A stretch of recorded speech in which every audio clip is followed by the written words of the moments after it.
Alejandro checking in, straight from the shores of Florida. I'm currently in Pompano Beach, Florida. Yeah, I'm not in the Dominican, but I can't complain. The weather's still good, the water's still warm, and the beers are still cold. So let me first give a shout out to all my new subscribers. We're almost at 500 subscribers. I got something real special in store when I hit 1,000 subscribers. So please like, share, and subscribe on my channel.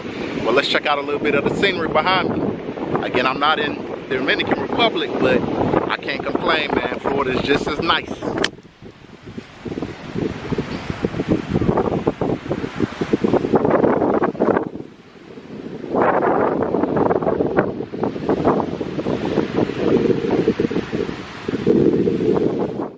So what we're gonna talk about today is those Dominican blues. If you come on your first trip, like I did back in 2013, the first thing that happened to me as soon as I touched back in the States, as I had a sudden wave of depression that I couldn't even explain. I was just like, man, I just experienced so much fun, so much partying, so much drinking. I mean, it was crazy. My mind couldn't even process everything that I had experienced down in the Dominican. And I'm like, now I have to go back to the real world, so to speak. And so over the first 2, 3, 4 weeks back in the United States, number one, I had to rejuvenate, excuse me, and I had to get my bearings back. I was so tired because I had went so hard. I remember it was probably my third time going down to Florida. I'd actually spent one day in Miami and ended up going to KOD, a gentleman's club, and hitting the strip, and you know, just partying and drinking hard. Didn't even get any rest my first night.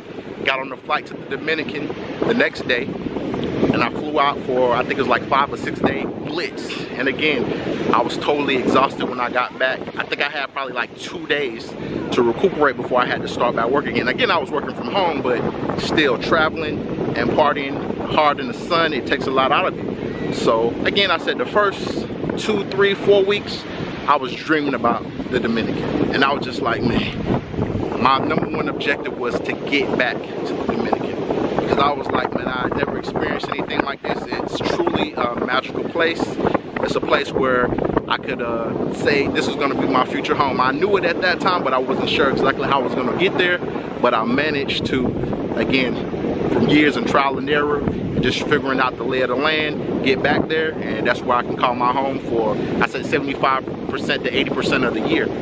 So back to the story. When I got back home, of course my focus was a little different, because I was like, all the things I was doing in the States in terms of going out and spending money, you know, bars and clubs and all that type of stuff, I was like, why don't I just save up my money and get back to the Dominican, and then now I can, you know, blow a little money when I get down there. That was my thought process, because I used to waste so much money in the States. You know, you going out entertaining yourself, going out to bars, clubs, you know, going out to the mall to get Dougie and fresh and getting all the new clothes and all the new shoes.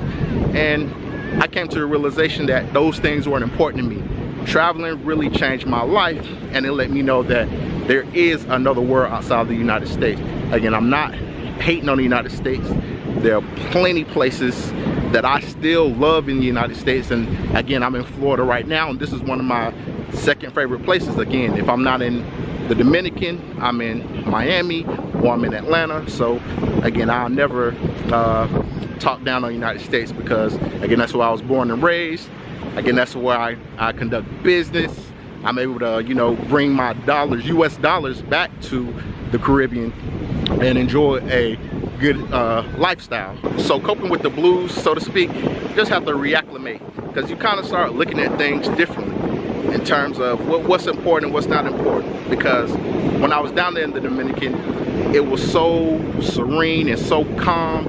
The warm weather, the beauty of the people, the environment, the food, the culture, the music, is just something that enveloped me, and it's something that I held dear in my heart. So I already knew that that was going to be the start of many trips, and again, got 5, 6 years later, I ended up moving down there for a year. But I do come back to the States because I have to do administrative duties, you know, do taxes and things of that nature. But it's all good. Like I said, my mother, of course, stays in the States, and my sisters and my other loved ones and friends, so I always come back and see them also. So, you know, those are things that I always take care of, you know, when I get back to the States. And I also like to travel to other places also.